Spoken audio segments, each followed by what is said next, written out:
godless engineer, a conscious pioneer, a logic general, a reason brigadier.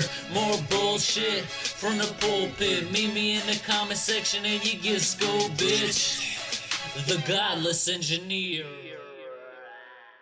All right, so hi everybody. I'm here today talking with Deconverted Man. If you haven't seen any of his videos, I suggest you look at the screen and go to his YouTube channel and check him out a little bit. But after the interview, of course. So, how are you doing today, Deconverted Man? Deconverted Man here. So I'm doing fine. I exist, so that's good. I was I think I wondering. exist. Yeah. Can you tell us, like, why is there a lobster on your shoulder? What lobster? What are you talking about? Well, there's obviously a lobster on your shoulder. I can see it. Nah, I'm skeptical of that. Oh yeah. Well, do Can't me a prove that favor. Look there's- to the right You though. can't prove that there's not a lobster on my shoulder. It's not. No, I looked on my shoulder. It's not. Oh, that's not lobster. That's a deity. That's the original lobster deity that created the universe. So Solid. yeah, he told me. He told me that he did that. He's telling me what? Kill them? Kill them all? I don't know about this deity. All right, get rid of him. Are there any other characters like in popular culture that you kind of cling to a little bit? Popular culture. Why? No, Well, not really. I mean, well, I watch some TV, some stuff online. Mostly anime as of late. Um, but I'd say that's pretty nothing really. popular. Yeah, nothing really springs to mind as far. I mean, I really enjoyed Fringe. Um, I liked Lost until the ending sucked. I didn't like the ending. I wanted it to be a different ending. I thought it was going to be like a split universe thing. That's what I would have done, but whatever. Um, but I usually just watch content online now, and I've been watching Morgan Spurlock's Inside Man. That's a really good. Morgan Spurlock's a good documentarian, so I like that. And of course, Cosmos is beautiful. I mean, just either one is beautiful. But I loved the Neil deGrasse Cosmos, and I really hope they do another season. I heard a rumor, or read a rumor that they might do Bill Nye instead of Tyson, because Tyson doesn't want to do it again. He enjoyed really? it, but well, it was like he enjoyed doing it, but he's got a family and whatever, so it just took too much time. That's what I'd read, anyways. I don't know if it's true or not. So, Well, I did hear that they were planning on, doing another Cosmos. I don't know if they said at the time it was going to include Neil deGrasse Tyson, but I think doing Bill Nye would be just absolutely fabulous. yeah, I think it would. I don't know. It would be different. Bill Nye's original show, I thought it was too a little bit too much like flashy stuff. Like, just do it straight. It would have worked better for me. The one that was worse though was Beekman's World, and he had like a mouse that was somebody dressed as a mouse, and I was like, this is a science show for kids, so we have to do weird stuff. I don't know. But Mr. Wizard, that was the bomb back in the day. I don't think I remember Mr. Wizard. Now, I have to admit I did watch Bill Nye the Science Guy like almost religiously, so I'm more familiar with him. Science is a religion. Yeah, I know. All right, so as you know, today we're here talking about religious background and what people have experienced growing up religiously or non-religiously. So I'm wondering, can you give us can you tell us what your religious background is? Like what religion did you start out in, or if you did at all? Yeah, well, a deconverted man lends itself to I deconverted from something. I was a Christian from the age of 8 to 32. I attended Lutheran church in my youth, And then I've been to Baptist churches, I've been to gospel churches, I've been to Pentecostal, I've been to Church of Christ, I've been around the spectrum as far as different doctrines of churches, different styles of churches that I've attended as I aged and through my life. God was something that I really truly believed in, and I loved, and I wrote song for Jesus. I would sing to God when nobody was around. I would pray. I was very much something that I thought was very real and really mattered, and was there for me when things were bad, was there for me when things were good. It was kind of part of my decision-making process to ask God, what should I do? And sort of, and understanding the Bible was something I was very keen on. The greatest Bible teacher that I had was, I'm not going to give his last name. His first name was Bob, and he had the whole Bible memorized, and I thought that was like amazing. I was super duper into trying to understand the Book of Revelation. I did Infinite Hope on YouTube, which was my Christian channel, where I tried to promote, not really Christianity, but I was like, I don't want you to miss out on this experience that I have. And I kind of I think I gave an analogy at one point because I remembered it. So that it's as if I went skydiving. It was really awesome, but you don't even believe that the plane exists. You darn atheist, you. And so, But then the questions I got as Infinite Hope, the demands for was something like, just have faith. Why do you don't need evidence, just believe. So finally, I'm like, okay, they really want this evidence. And a Christian told me, oh, we have it. But even if we gave it to them, they wouldn't believe it. So what's the point? I'm like, well, let's give it to them. And then we can go, haha, see, you still don't believe, right? So I went looking for the evidence. That's what made me a skeptic. So. Well, was there any one particular thing that you found while you were researching that really kind of I guess jump started you on the path to skepticism? Well, I started with historical research, looking at when the Bible was written, who wrote it. Finding out that we don't know who wrote it was like, oh, I thought it was like Paul and Matthew and Mark and Luke and John. No, we don't know who wrote it. Finding out it was 50. I think the earliest. I think it's 60, maybe 70 years late. Although at the time I think I saw 80. But at any rate, it was way later than the events, and these were the oldest copies we had. That was disturbing. And the apologetics for how we know or could trust their writings didn't feel right. Like, they would write down it really carefully from the old one, and then they'd burn the old one. And I'm like, why would they do that? Why not keep both? So how does this make it more authentic? This system sounds bad. At the time, I didn't really know why it sounded bad, but I did. I looked for the archaeological evidence for the stories in the New and Old Testament. I found numerous fraudulent artifacts found. Noah's Ark was found, I don't know, like 5-10 times. I don't think the Ark of the Covenant was found, but definitely Noah's Ark was. They found the birthplace of Jesus a couple different times. Numerous reports of disciples' bones being under churches. You don't get to go and look at them. They're under the church. That's all. Just trust us. It's there. And I found counter reasons to think that these stories were true. Scientific reasons, lack of reporting, lack of historical evidence outside the Bible. It's just the more I looked, the less I found, and the more reasons I found to doubt it.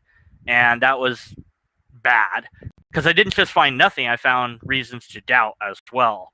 You know, finding nothing, that would have been one thing. Finding things that say, no, this basically never happened. Like, the shroud was torn. The Jewish people would have recorded that. The earth moved. Somebody would have recorded that. The sky went dark. Somebody would have said something. Nothing. So I turned to apologetics, because I had no evidence. So I was like, well, maybe there's an argument. And I fell in love with William Craig, I hate saying that, but I did. And as I was learning all these arguments from apologetics and really knee deep in that, I also started learning logic. And logic ruined the apologetics, because I was like, well, wait a minute, that's wrong, that's wrong, that's wrong. Then once I learned a little bit more about science, I was like, oh, that's really wrong. So I lost that pillar. So I didn't have evidence. I didn't have an argument. All I had was pure faith, and God itself didn't, in my crisis, didn't respond the way that it had previously responded. Whenever I would pray this certain way, I would always have this certain sensation, and I'm crying in the corner, crying my eyes out, painful tears. I don't know if you've ever experienced painful tears, but it's not fun. You can feel the salt in them. Asking God for this experience, and God never changes. That's what I was taught, you know. Nothing happens. So I'm like, well, now God has abandoned me. So either God doesn't exist, doesn't care, doesn't have enough power, I don't know what, and I just couldn't hold on anymore, and I had to let it go, and it was painful, it was hard. But then after a few months or whatever, getting readjusted in my own brain of how to think about the world, I looked back, and then I looked into the further research. What was that thing that I was experienced when I experienced God? There's actually a natural phenomenon that explains it.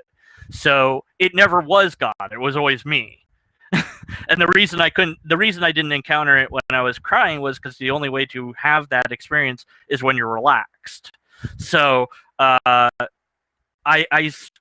then I looked at Dr. Andrew Newberg, who's done neurological studies on faith, and that kind of helped me shift away from religion. And some of the Christians on YouTube also kind of helped me not want to be part of that group, like Shaka God. I was like, I can't. This guy is so, I don't like him. Like, how? I don't think he is he just cares about promoting himself, not Jesus. So and the fact that nobody was like on my side as a Christian. Like, here I am trying to promote Jesus, and like nobody is like agreeing with me because everybody has different doctrines. So there wasn't a community on YouTube that you could really connect with unless you went to the fringe elements. And I wasn't gonna start denying science, because I'd never had a problem with science, biological evolution, age of the earth, or whatever. In fact, I didn't even know that was a problem until I started becoming skeptical, and I found out, and I'm like, really, really Christians believe this? Yeah. So then that was the process. That wasn't one thing. That was like 10 things. I don't know. Well, yeah, I know it's kind of a process, but like, for me, whenever new information was introduced to me that really made a lot more sense than what I believed in a religious manner, it's kind of like the facts overtook, those fallacious beliefs. And so, Yeah. It was more part of my nature, and I kind of get the feeling that it's kind of part of your nature to really side with, the logical and rational facts about things once you're presented with them. I mean, that's what I. Yeah, I mean, I believe that we had evidence for this stuff, and that just people were ignoring it. And when I looked and found we didn't, I'm like, well, I've been lied to, so why should I believe this? Exactly. What kind of experiences did you have like while you were religious? Like, did you do, youth groups, or were you heavily in the church, or were you kind of a general religious person? Oh yeah, I loved youth group. I had a very good youth group. It was a covenant church, which I don't know what that is. Probably part of Baptist to some degree. I'm not really sure, but at any rate, I was heavily involved in that youth group. Um, and then later in the Bible studies that they did there, that's where I met Bob. Uh, yeah, I mean, church was very much a part of my life. I mean, sometimes I didn't go, but yeah, the Pentecostal church that I attended was fun at first because dancing around and it was fun because there's this liberation to being silly around other people, which is what it is. You're dancing around. It is kind of silly, but it felt different than the other churches. But their beliefs, I just couldn't agree with. That I just couldn't get to this whole idea that you have to talk in tongues and that you have to fake it and then it becomes real and all this. It just didn't add up. And also that they believe that if you didn't do this, then you didn't really have the Holy Spirit. And I just couldn't agree with that. And then later on, whoa, Sorry. you sneezed. Yeah. Sorry. That wasn't script. That was off script. Take two. And then the Church of Christ that said their thing was that you had to be baptized full immersion, or it didn't count. So if you didn't matter if you were a Christian, if you didn't get baptized in that way, you were screwed. That was what the main guy taught. And he really believed it. I mean, he even believed his dad was in hell because his dad was a Baptist. So he was like, look, if I'm wrong, then I'm a false prophet and I'm going to hell because I'm wrong. So I really believe I'm right, basically. And actually, he took me to my first lecture given by an apologetic.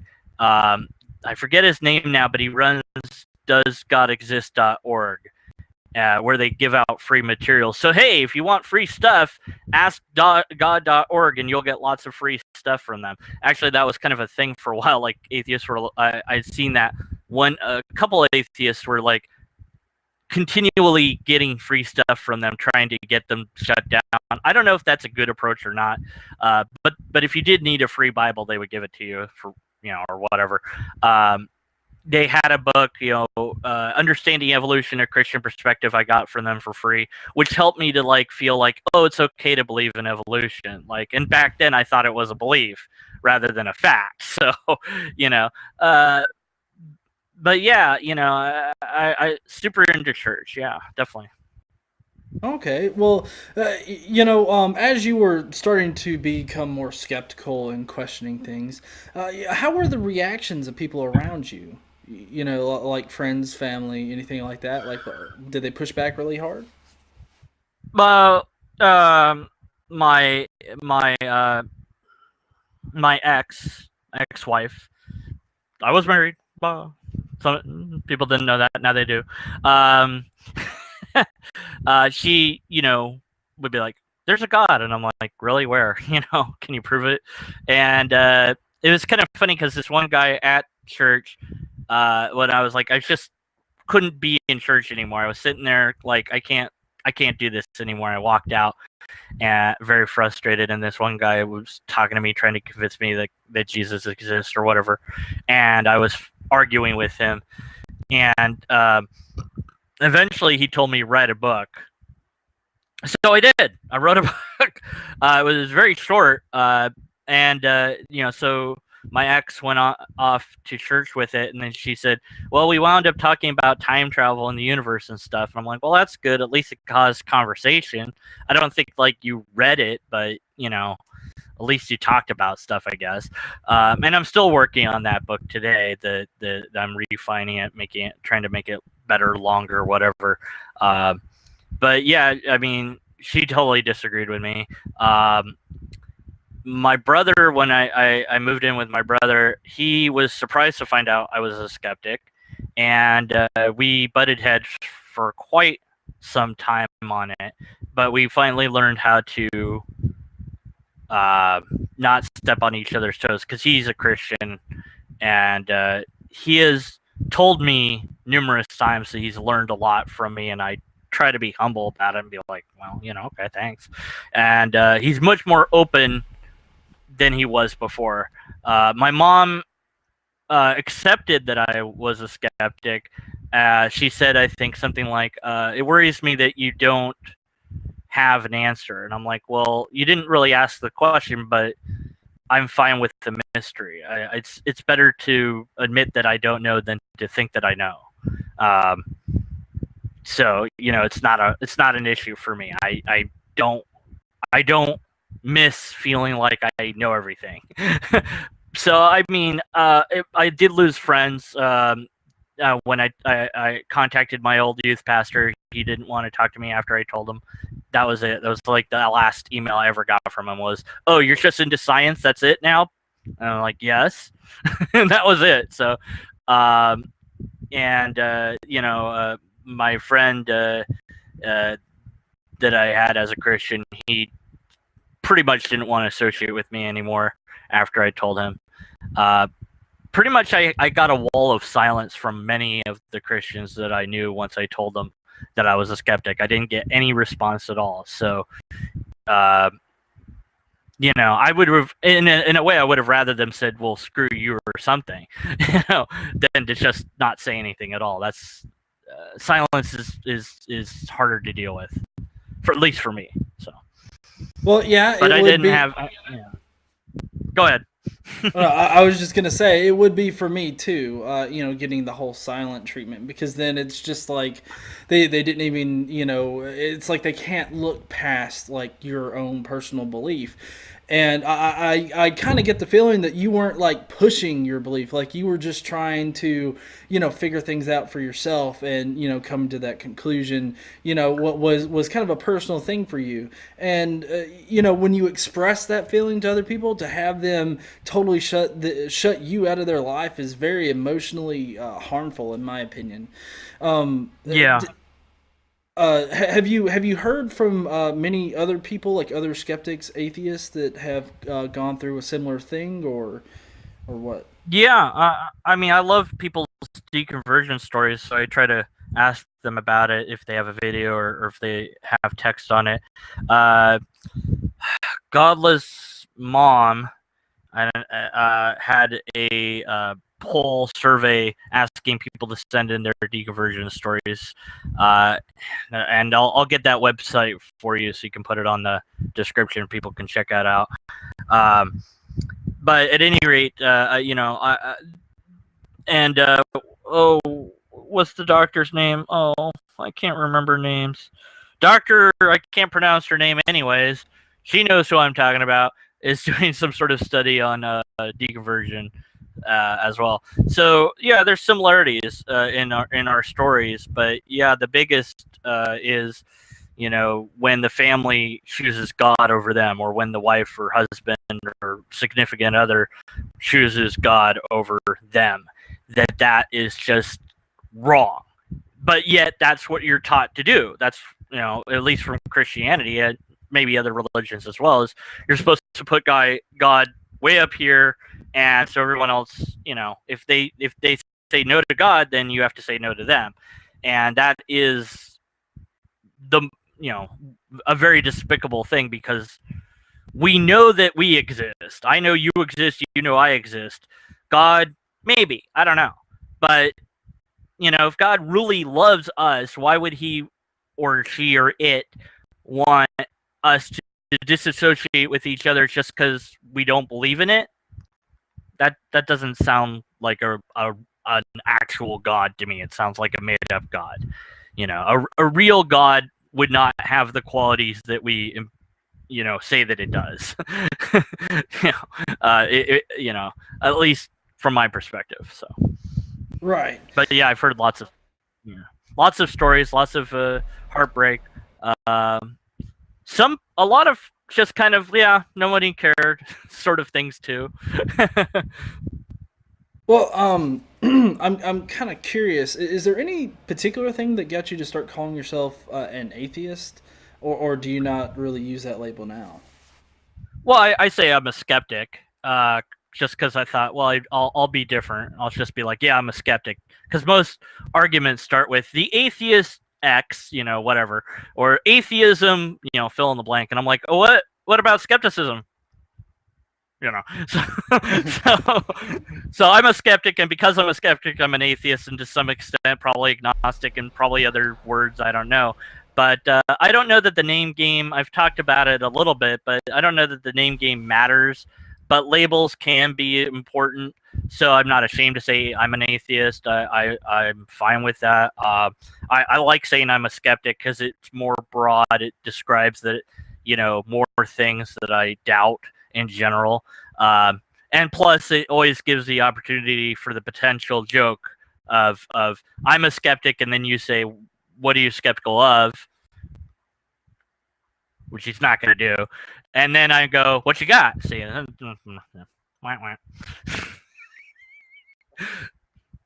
Well, now, kind of going back to what you had said earlier, about when you were researching things and you found out that after they copied like the manuscript, they would burn them.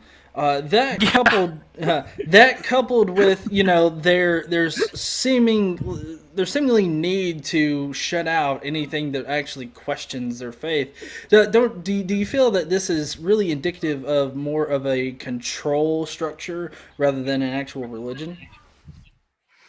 Yeah, well, I mean, religion is about control. I think I saw a definition of religion once that said binding of oneself to an idea. I don't know if that definition still exists or not. So quote me, I guess, on it if you want. But at any rate, but yeah, religion is about control because it's about maintaining the ideas that it has. Theology can't exist unless it promotes itself, and it has to propagate, it has to evolve, it has to change, and there are memes inside of it that have to be carried over from one generation to the next. These stories that we hear in religion are familiar stories that have been before we had movies. We made up stories. Going to Lake Tahoe, the Native Americans had a story of how a goddess dropped a leaf, and that's what created the lake. So these are stories we tell each other, and we start to believe them, and then it becomes so much part of our culture that we don't even pause to say, well, wait a minute, could that just be bullshit? Well, it's first and only time you'll ever hear a deconverted man swearing, by the way, unless I'm quoting somebody. So bull bleep, undo, edit that out. We can't. It's live. Well, I know actually we are recording right now, so I can cut that out if you really want me to. I don't care. Okay. Don't leave everything in.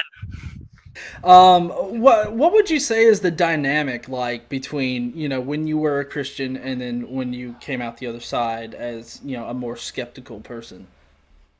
I'm doing a couple. I've done a couple now of me versus me videos, right, where I show a video of Infinite Hope, and I talk about how wrong I was. So it's good to reflect on that because it is night and day. It is a total difference. It is. I really believe that this is true, and that's it. I just believe it's true, and I need evidence. It's a world of difference. And what's interesting about the apologetics is the need for what's called doctrinology is not verification. You know what? I can't think of its name, so I edited that out. What is the name of it? Oh man, I just had it yesterday. Verification. Whatever. There's a doctrinology in faith that you have evidence. And then there's the doctrine that is all about faith and grace. So it's interesting to see that the apologetics are like, no, we really do have evidence. Here's the argument. And I'm like, arguments aren't evidence. Arguments are hello. Arguments aren't evidence. So it's interesting to see this the effect of what is it called, cognitive dissonance in people that believe something is true and wanting to some degree wanting to have evidence for it, but it also, you can see you can kind of read between the lines and see that they kind of know that there isn't evidence, but they don't want to believe that there isn't evidence, so they cover up that part of their brain.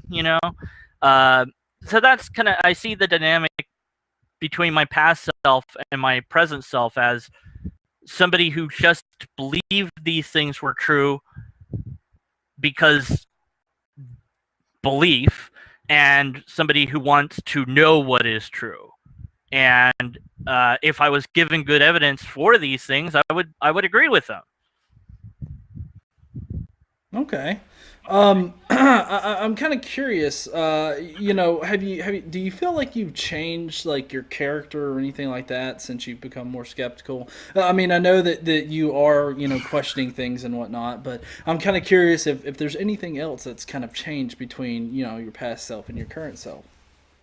I think that I'm much more understanding of other differences in humans, because we're animals. We're a product of biological evolution.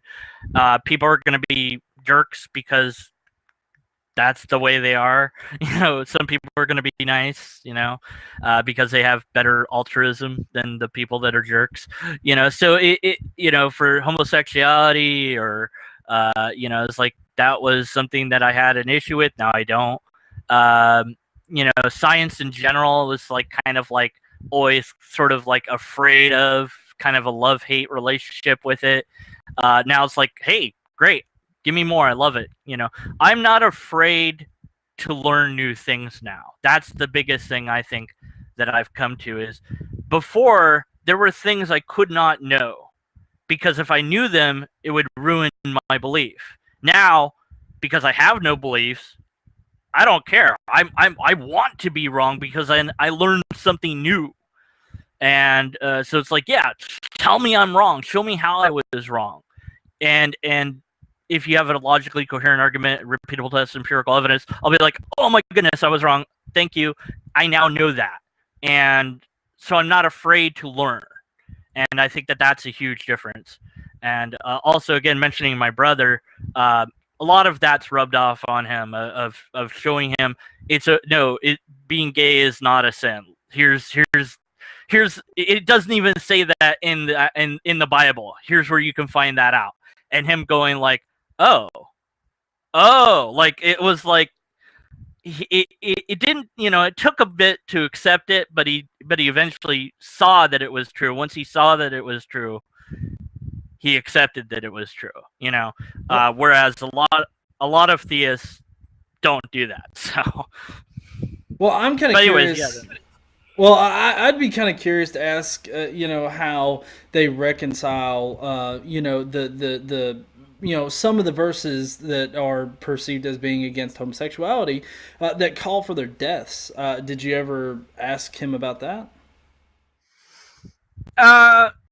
Well, no. Once I got him to read the original language and see that it's not talking about homosexuality, it's talking about a completely, these are by and large temple prostitutes and things like that. Deuteronomy is a problem, but the way to resolve it is, to be honest, that was put in by the priests.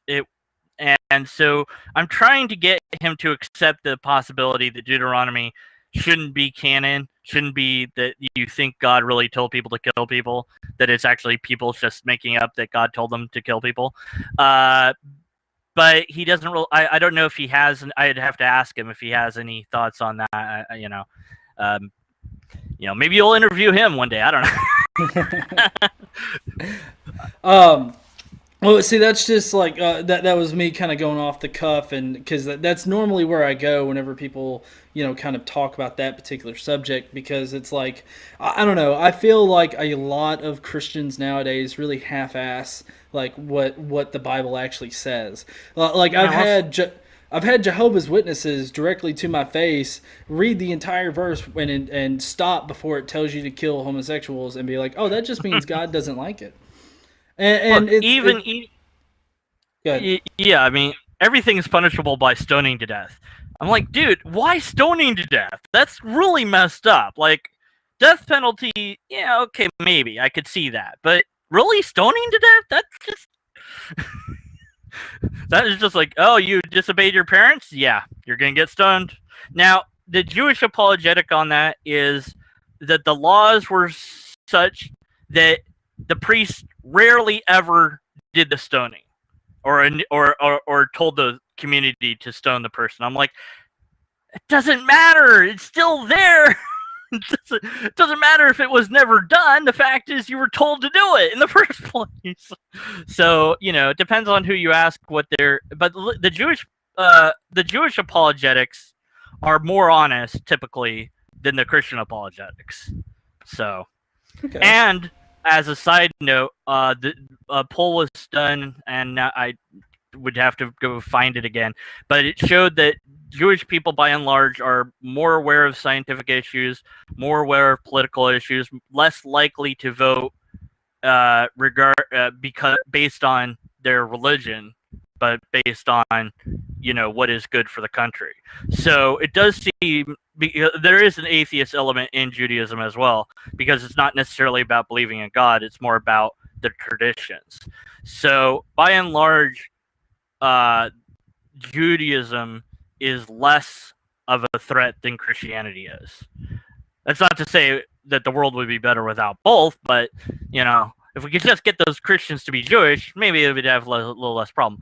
But on the downside, we'd also have way more musicals and Broadway shows. So I don't know. As you came out of this religious phase or whatnot, what kind of attitude did you have coming out of it? Like, were you mad at religion or religious people, or did you kind of keep a cooler head? Well, I was very depressed. It was very sad. It was very emotional. It was traumatic in many ways to realize that I had essentially been lied to. I mean, they didn't know that they were lying, but I had been lied to, and I had wasted all this time and energy that I'll never get back. I had nightmares about death for weeks, and I know why now. It's because my brain had to reorganize, reprogram itself to accept the new reality that I was telling it. Because when you die, that's it. And as a Christian, you believe when you die, there's more. So you're not afraid of death, really. So now my brain is like, I'm scared of death because I don't know how to process that. So I had lots of nightmares about death and dying, where I would wake up screaming and just because the brain doesn't know how to think about not existing. But that lasted a few weeks, maybe a month. I don't know how long really it lasted, to be honest. I wasn't angry at people. I wasn't angry at God. I was just very sad that this wasn't true. But once I got over that, then I was like, well, okay, now what am I going to do? I'll be a skeptic. So, I started to figure out how to do that. Right.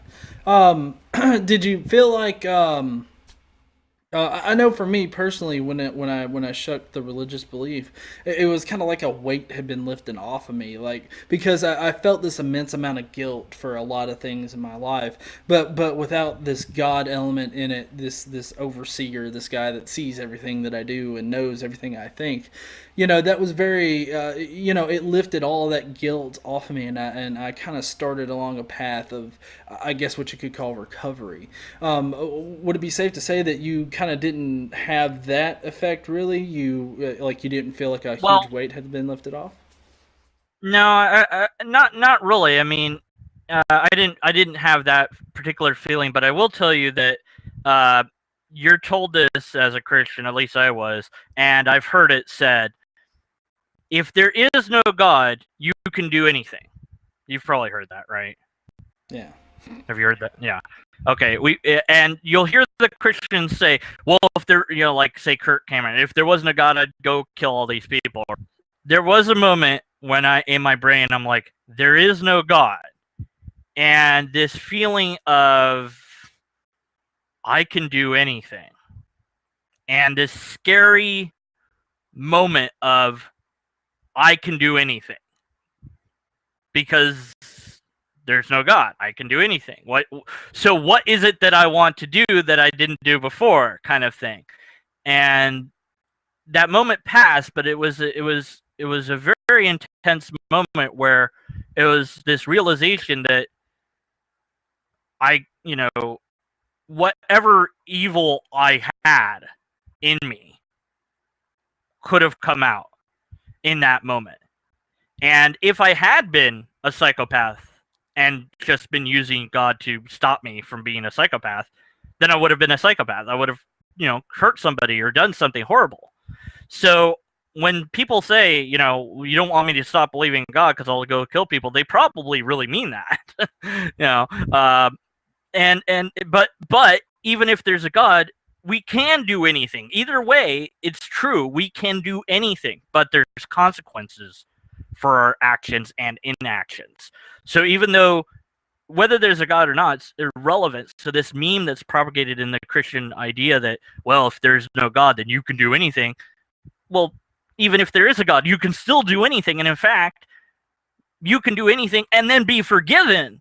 So what's holding you back? Absolutely the same thing that's holding the atheists back. It's your own moral, ethical code. It's you that prevent you from doing evil. Right. And you bring up a really good point there. That if you really can do anything, then why does this God stop you? Like, why does this belief in a God really stop you from doing it when you can just wash it away with a simple prayer and asking for forgiveness? I mean, think about how ridiculous that would be in our court system. Just, someone's getting brought up on murder and they just go to the judge and is like, oh, I promise I won't do it again, and I'm really, sorry. really sorry. Sure, you're fine. No, well, it's more like within the Christian system. I've seen people do videos like this, animated. I think probably Dark Matter did something like this. It's like, yeah, we're gonna bring out this guy. He beat him, and if you accept his beating in lieu of your sentence, then you're free to go. Like what? It doesn't make sense. Do you want to go free, or do you want to be punished for what you did? Well, I did do something bad, so I should be punished for it, right? So, and the whole system is set up to be like, give you a guilt complex. You've done wrong. You deserve punishment, but we're not going to punish you because of this thing. And there you go. So, yeah, it's the carrot and the stick. It really is. Yeah. And that's why the argument about an ultimate judge, or how God is the only one that can judge, that kind of argument really makes me mad, because they're being totally disingenuous about their own dogma, because you can ask for forgiveness, and you can, like, a prime example of that is Jeffrey Dahmer. He got saved before he got executed, and now he's in heaven and he's happy. And on the YouTube video where he does this interview and he spouts all of his belief, there are Christians on there that are actually praising him and being like, God is good and all this other stuff. But yet, he was able to live a life where he literally did what he wanted to do, and no God belief before that could have stopped him. It's just that he decided to become remorseful in a I guess a more Pascal's wager sense. Like, it's better to believe than not to believe. Of course, I can't really say anything for the man because I don't know him, and he's dead, obviously. But that's what it feels like to me, is more of a Pascal's wager, conversion to Christianity. There is a real power in forgiveness, and I don't mean like power like magic, but there was this video, and perhaps we can find it and link it in the bottom. this serial killer, all the parents of the kids that he had killed got up to say, you're horrible, you're evil, you deserve to die, you're going to burn in hell, whatever. All these hateful things to him. The one that then this one guy and said, my religion tells me I'm supposed to forgive you, and so I forgive you. That's what made him cry. He didn't care. He was stone-faced until then. So the power of forgiveness, of I forgive you, is real. And I think that it would have been better if it hadn't been the religion that made the guy feel like he had to forgive the guy, but just say, I forgive you. Because what is hating you going to do? It's just going to hurt me. And I will hate you for a while, but forgiving you and saying that I forgive you lets me actually let this go and let me get on with my life. Because all you're doing if you're just angry at somebody is you're taking poison and being like, yeah, see what I'm doing? Yeah! That's all. I would say William Blake's The Poison Tree is a good sort of way to envision that idea. But forgiveness and feeling like you're forgiven from up there is a powerful thing, but I think it's way more powerful when we are able to forgive each other. Well, actually, I guess I kind of have the opposite opinion about forgiveness. At least the forgiveness that you find in Christianity. I find that it's conditional there, right? Yeah. Well, I mean, not only is it conditional, but the effect that I feel that it has on the religious person themselves. I think that it's gotten us into this vicious cycle of people finding out horrible things that prominent religious leaders have done and have forgiven them, and then that just allows them to become repeat offenders and keep on doing it. And that kind of coincides with this idea of an ultimate authority or an ultimate judge. Them forgiving them for that and saying, well, God will judge you, and the offender being like, well, I've sorted it out with God.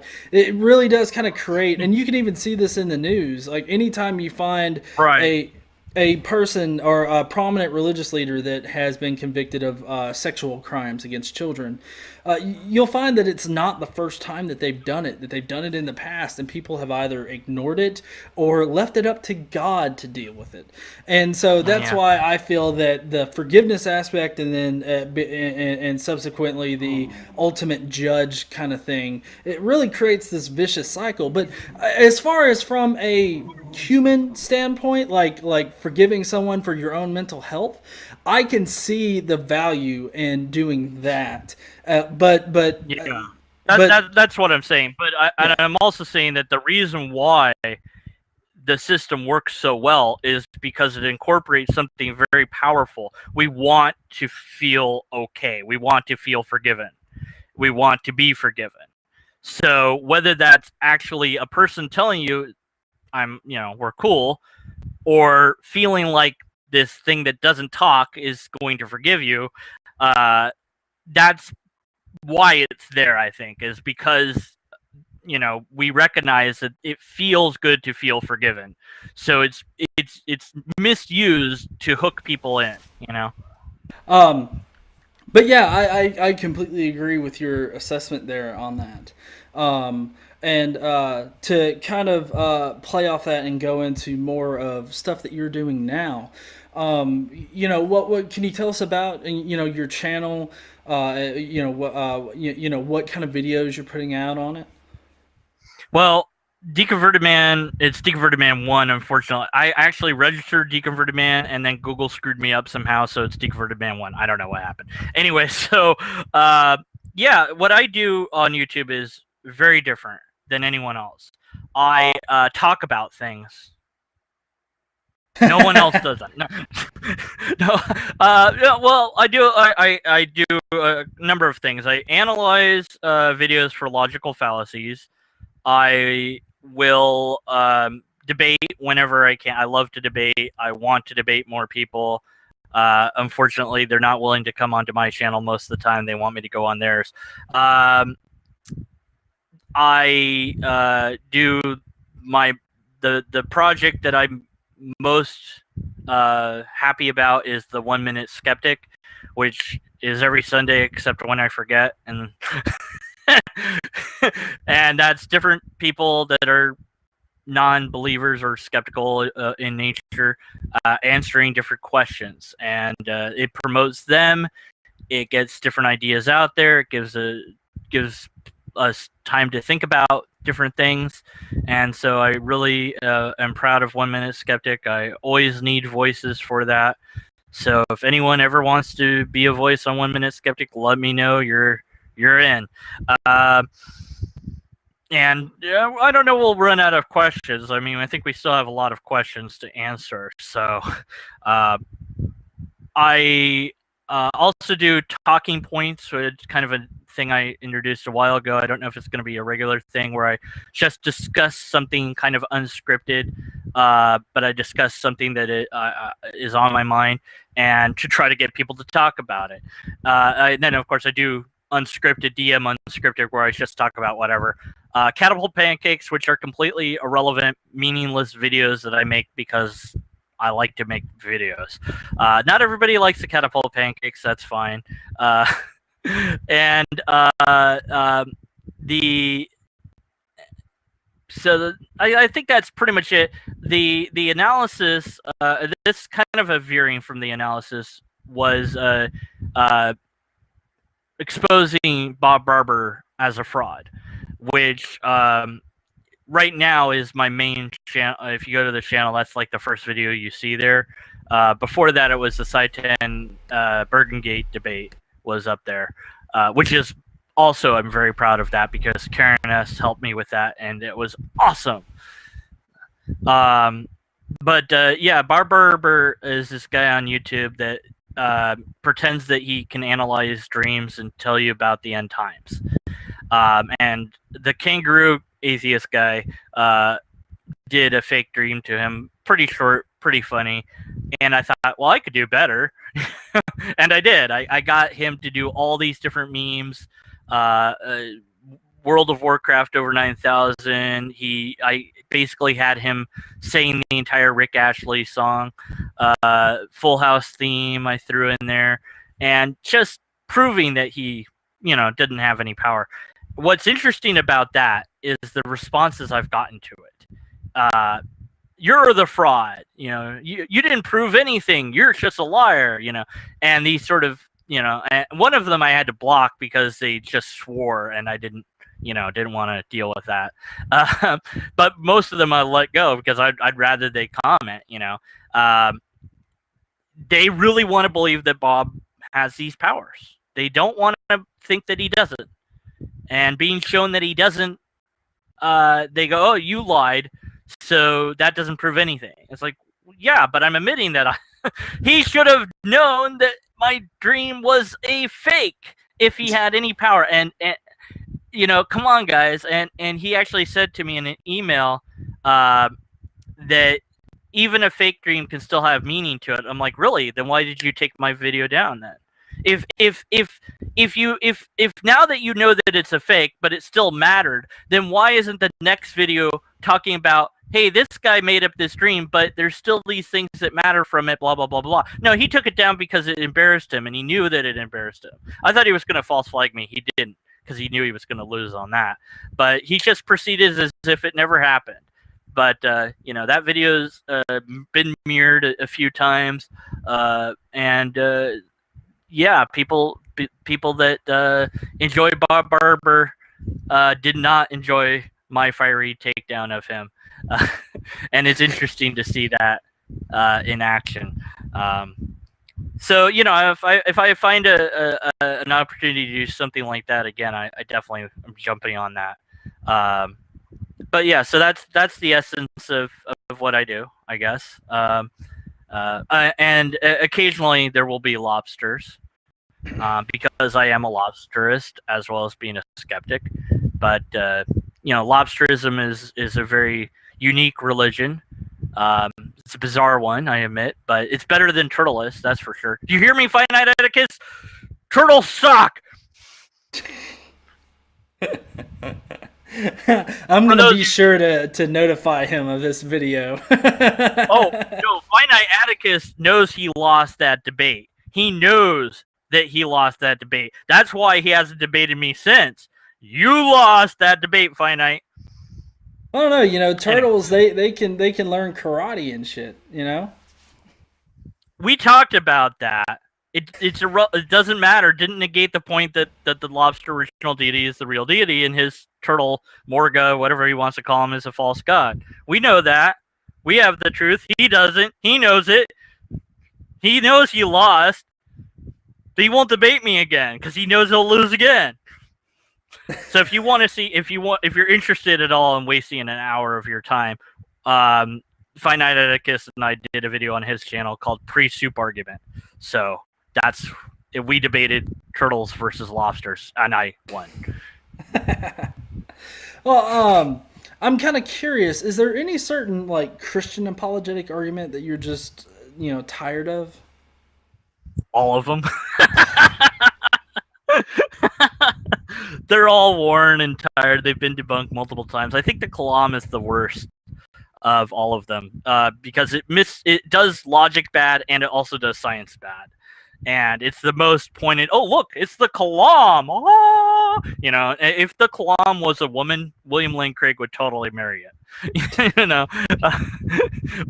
Even if it was a man, he would make love to it if it was it doesn't matter what it was. If it was living, even if it wasn't alive, you know what? Maybe he does make love to the Kalam. But like yeah, that's the most. Maybe he's got a pillow with like a really crusty hole in it. Then it's Kalam on it, and he's like, "Honey, I'm going to the Kalam room."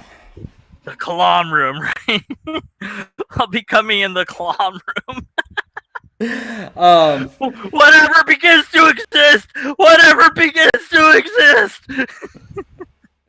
But that one, you know, it's bad logic, bad science, just bad. You know, I think there's, you know, it's kind of like asking me what's worse, drinking chlorine or cyanide. You know, well, they're both bad. I'm kind of wondering, can I spring a new thing that I've kind of come across? You might have heard about it, but I'm wondering if I could get your reaction to it. No, go ahead. Okay. Have you heard of anisotropic syncropy convention? No. Okay. Well, this is something that's really purported by Answers in Genesis. And basically, the argument goes that we don't know the one-way speed of light. So therefore, light can travel infinitely fast from stars that are billions and billions of light years away, that it can travel infinitely fast towards the Earth and get there in a day. But then when it goes back at like half or infinitely slow speed. So that when it averages out to be the speed of light. And so, therefore, that's how during the creation week, you know, God creates stars and the starlight immediately gets to the planet.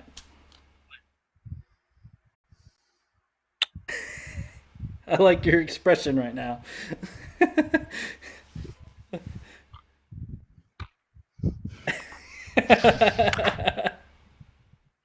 But yeah, that is the current, or at least they purported it as their best argument for starlight and why it doesn't contradict a biblically young universe, and I find it pretty hilarious.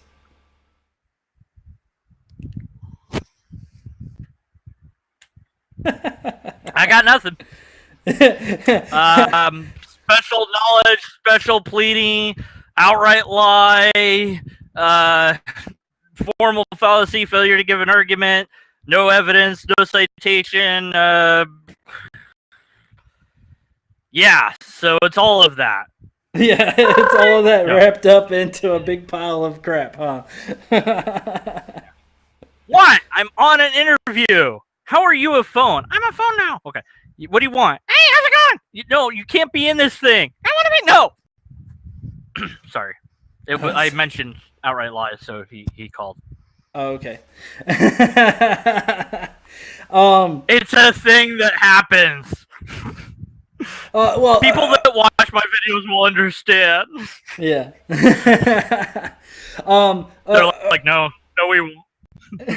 To kind of flip on the previous inquiry, is there any certain like atheist or secular kind of argument that you feel is not helpful or you're just tired of hearing? Hmm.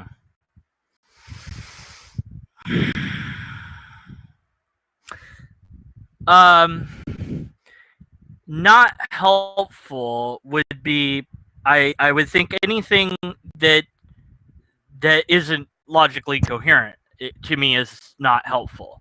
Um, so I mean I've seen those. I've even talked about at least one. I mean, if you have an atheist video that makes an argument, I'll analyze it and I'll tell you what's wrong with it. By and large, mostly atheists tend to ask questions, which I see as the correct approach. I think being civil, there's a time for that, and I think there is a time to just ignore the person and move on and not interact with them because it's just the audience is your focus, but giving this one person a lot of attention can be detrimental. Having said that, I'm sick and tired of Matt Slick. So I've been doing too much on Slick. I've been doing Karm Harm, and it just goes on and on and on. It gets worse. It doesn't get better. But as far as I think there need to be more attempts at syllogisms from the skeptical community, atheist community. I think we need to have more logical syllogisms to retort to, rather than just pointing as well as pointing out the logical fallacies of the Kalam or what have you, but to say here's the syllogism for is that possible? I don't know. I have no idea. Or here's a syllogism for materialism or naturalism, or here's a syllogism against supernaturalism, or what have you. I would think I don't know myself how I would go about constructing such an argument, but I haven't really put my mind to it. But I think that we do need more syllogisms, more informal logic, but that's just because I love logic. So there's a place for essay style as well, and there's a place for just kind of conversational approach. So as long and there's a place for mockery, and I don't think I'm the only thing I would say. Certain people, if I'm sick of it's them, not their arguments. It's like there's something wrong with them that I don't like personally, but that's irrelevant. What's your argument? That's what is it coherent or not? That's what matters. So nothing comes to mind though as far as something I'm sick of. Okay, well, except for this one guy. No, wait, now. Sorry, this one guy on YouTube. I just hate him. It's Godless Engineer. He's a jerk. Yeah, fuck that guy. Well, to kind of start rounding off the video here, or the interview, if you could say one or two things to any atheist that's in the closet or somebody that's becoming more skeptical, what would you say to them right now? I think I'll quote Bernard Russell. When considering any philosophy or idea, ask yourself only what are the facts and what is the truth that the facts bear out. Other than that, I would say unless and until we have a logically coherent argument, we must continue to be skeptical of the conclusions. All right, that's really good advice. So, Deconverted Man, I really appreciate you joining me here today. If you would like to, kind of tell people where they can find you at, and all those lovely things about you. Okay, Deconverted Man 1 is my YouTube thing. If you put in Deconverted Man, you'll find me anyways. That's it. You'll find me on YouTube as Deconverted Man. If you want to email me, it's deconvertedman1@gmail.com. I don't care. Ask me questions. I will respond to the best of my ability. If you want to be a 1 minute skeptic, please let me know. Comments, questions, concerns, arguments, whatever. If you want me to analyze something, I will. And on my channel homepage, there's a PayPal button. If you love me, you'll give me money. If you don't love me, you won't. Either way, I want money because I want money. Because money, money. Other than that, I don't know. Lobsters exist. We can't deny that. So that's a thing. Premise 1, lobsters exist.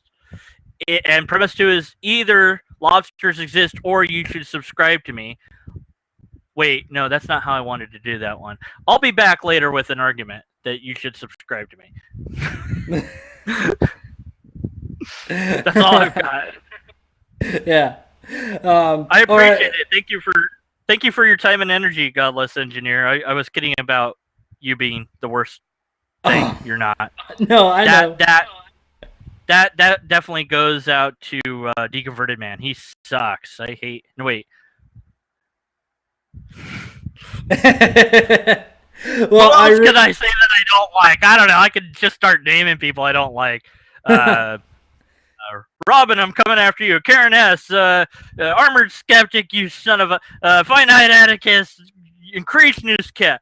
Hate you, Creationist Cat, and the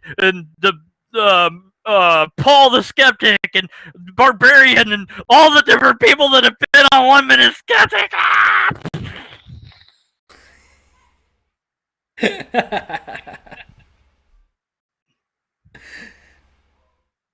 I think he might have died. Goodbye, everybody. I'm Montella. This has been a Catapult Pancake production. Goodbye. Well, I appreciate everybody joining us today with Deconverted Man and his. I came back to life. I'm Jesus. Yep, that happened. Please be sure to go down below, leave your comments and questions, anything that you have. Be sure to share this guy out. Let other people know this conversation happened. If you happen to like it, hit the like button. And then if you're new to the channel, hit the subscribe button because I got a lot of great content that posts regularly. So do all that good stuff, and I'll see you next time. Bye. That's from Hal Rudnick. I'm stealing that from Screen Junkies. Screw you, Screen Junkies!